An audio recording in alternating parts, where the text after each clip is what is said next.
The potential of a ceasefire in the Russia-Ukraine war is great news. However, few people realise the role they can play in bringing the war to an end.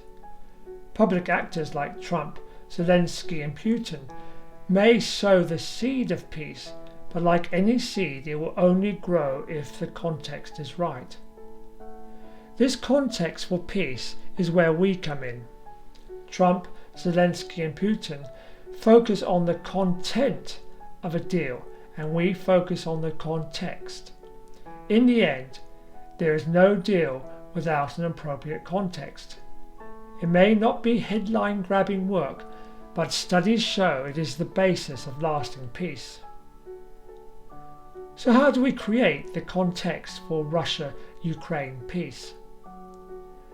A day-by-day study of a 2-month assembly in Israel during August and September of 1983 showed that on days when the number of participants at a peace-creating assembly was high, the intensity of the war in neighbouring Lebanon decreased sharply. Indeed, war deaths in Lebanon dropped by 76%. To effect these changes, participants of the Peace Assembly were using a process called Transcendental Meditation.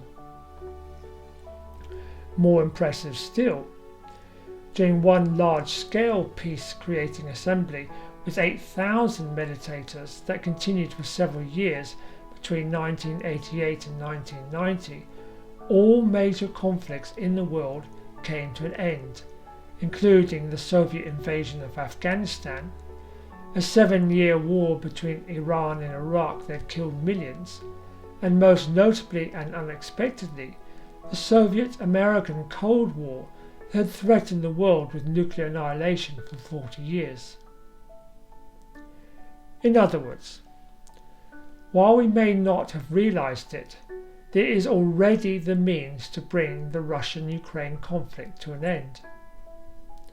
The public actors can do their work only when we have done ours by creating the context for peace.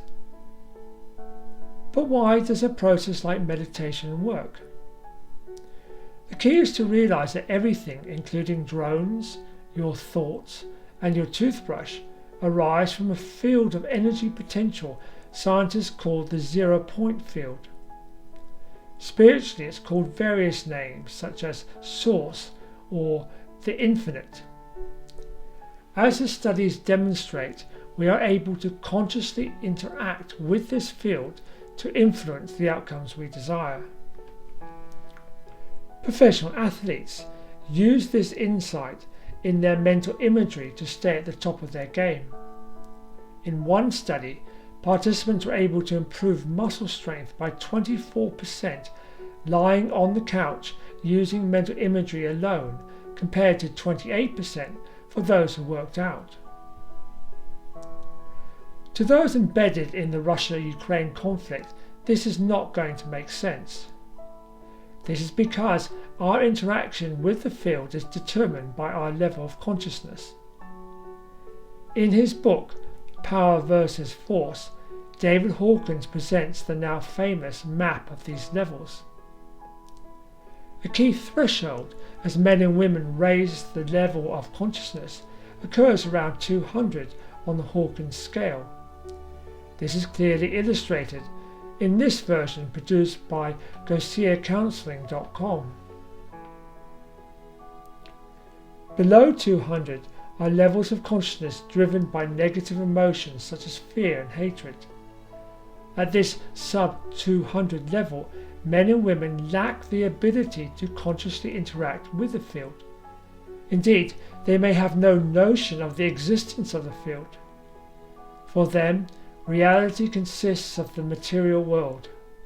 Hence, they have no option but to use force to achieve what they want.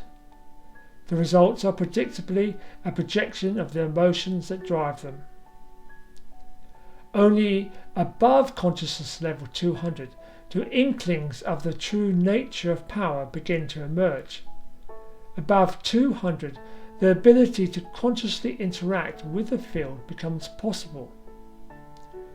When meditators or professional athletes calm their mind, they raise their consciousness so that their interaction with the field becomes effective. When Hawkins lectured in the first decade of this century, he found that around 80% of the world population were operating below 200. So why do we not self-destruct? Hawkins believes it is the 20% above 200 who keep the world from Armageddon.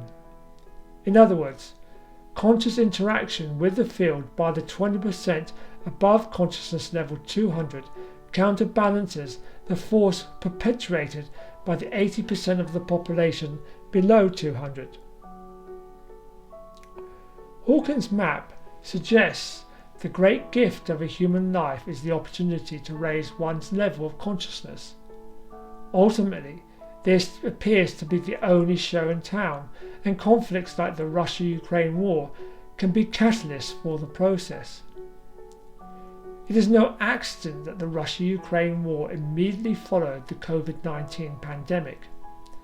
Those still sub 200 are perpetually seeking to retain control over the rest of mankind through experiences that create the same sub 200 emotions such as fear and hatred that drive them. This constant recreation of a sub 200 world only comes to an end when, as the studies demonstrate, enough men and women move their consciousness above 200 and consciously interact daily with the field from which everything arises. The benefits of taking on a perspective to life like this are persuasive. As you move up the consciousness scale, not only does your life improve, as feelings of fear and self-hatred are replaced by those such as hope and love, but the approach is the only real way to change outcomes on the planet. If you'd like to do this, I've created a short mental workout to end the conflict. The workout takes about a minute, and I suggest you do it twice a day. I also suggest you combine it with other mental workouts for your personal goals and those you love. This helps open your heart, enabling you to quickly become adept at conscious interaction with the field. The higher your level of consciousness, and the more men and women that perform the workout, the quicker the conflict ends. As consciousness levels continue to rise and more men and women participate, at some point the consciousness of the planet as a whole shifts above 200. This is a new state called unity consciousness. At this point, the field, which is the unity, is experienced as a sole originator of life's diversity, and we enter a whole new ballgame. If you're anything like me, as you start making progress with mental workouts, you're not going to want to stop. The feeling of being connected with the field and the effect on your health, relationships and general well-being are not things you're going to want to give up. Don't worry if there are hiccups along the way. Growth is always the process of 2 steps forward and 1 step back. You can get started at this link here. Enjoy.